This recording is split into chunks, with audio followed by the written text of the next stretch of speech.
পরকালে দিন আপনাদের সন্তানদের উৎসাহিত করবেন। সকলেই আপনাদের সন্তান।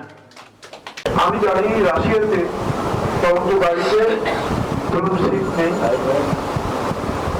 একজন মুক্তিযোদ্ধা বসেছেন, তাদেরও ওখানে বিপ্লব যারা করেছিলেন লেনিনের থেকে তিনি বা তার পরিবারের সদস্য সবাই উঠে তাকে জায়গা আর দেখতে দেয়। আমাদের এখানে পরিস্থিতি হয় নাই নানা কারণে, তাই তবুও আমরা আমাদের মর্যাদাকে ধরে রাখার জন্য আমরা চেষ্টা চালিয়ে যাব।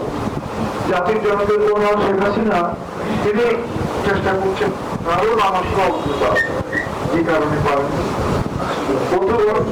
বাংলাদেশে যাই হোক আমরা কক্সবাজারে আমার রহমতে আমাদের মর্যাদা আমরা চেষ্টা করছি, আপনারা চেষ্টা করুন। আমি মনোনয়ন পত্রেই আমি বীর মুক্তিযুদ্ধ লিখেছিলাম, মনোনয়ন সে কারণে সব জায়গায় হয়তো গেজেটেও তাই আসবে এবং টেলিভিশনের টেলোতে বীর মুক্তিযোদ্ধার শব্দ দিয়েছে। নিশ্চয়ই আমরা সকলেই করছি একজন বীর মুক্তিযোদ্ধা উপজেলা চেয়ারম্যান রয়েছে। আমার সম্পর্কে তো আপনারা সব জানেন এবং সবাই বলেওছেন। আমার নবজীবনের শুরু মুক্তিযুদ্ধের সঙ্গে 2004 সালে মন্ত্রী তৎকালীন প্রতিমন্ত্রী সালাউদ্দিনের ষড়যন্ত্রে বরখাস্ত এবং কারাবন্দী হই। তারপর থেকে নানান রকমের ঝড় গেছে এক পর্যায়ে আমি সেগুলো কাটিয়ে আসছি প্রায় 15-16 বছর হবে আবার কক্সবাজারে ফিরে আসি সবগুলো মোকাবিলা করি। তখন আমি এই মুক্তিযুদ্ধের সংসদকে ভিত্তি করে আমার সমাজ জীবন রাজনৈতিক জীবন শুরু করি।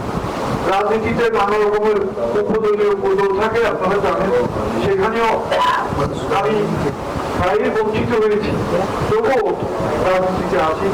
আমি জেলা আওয়ামী লীগের নির্বাহী কমিটির সদস্য, কিন্তু আমার নবজীবন শুরু হয় এই মুক্তিযুদ্ধ সংসদ। মুক্তিযোদ্ধাদের জন্য রাষ্ট্রীয় কর্তৃক নির্ধারিত যে মর্যাদা, যে অগ্রাধিকার, যে সুযোগ সুবিধা আছে, আমরা সাধারণত সেটা পুরোপুরি দিতে চান না, পুরোপুরি দিতে চান না। অনেক জায়গাতে এটা খুব সামান্য পাওয়া যায়, কিন্তু আমরা আল্লাহ রহমতে এখানে সবাই মিলে আমরা কক্সবাজার মানুষ কম হলেও আমরা সংগঠিত ভাবে প্রশাসনকে যেভাবে আমরা চাপের মধ্যে রাখতে পারি, যেভাবে আমাদের কাজকর্ম আদায় করে নিতে পারি, অনেক জায়গাতে এরকম করতে পারি কিনা সন্দেহ আছে। আমার এই মুক্তিযুদ্ধ সম্পর্কে বলার কোনো সুযোগ নাই। এখান থেকে শুরু, জীবনের শেষ মুহূর্ত পর্যন্ত এখানেই থাকবো। আপনারা আমার উপরে অনেক অনেক বেশি আস্থা রেখেছেন এবং প্রত্যাশা করেছেন।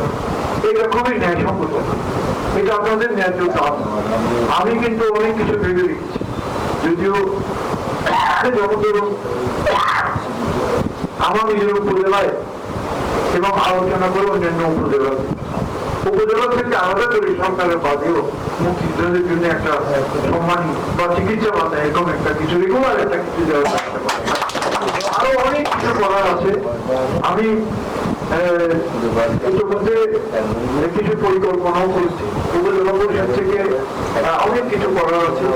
উপজেলা পরিষদের মুক্তিযোদ্ধাদের জন্য আসন নির্ধারিত থাকবে উপজেলা পরিষদের কার্যালয়ে।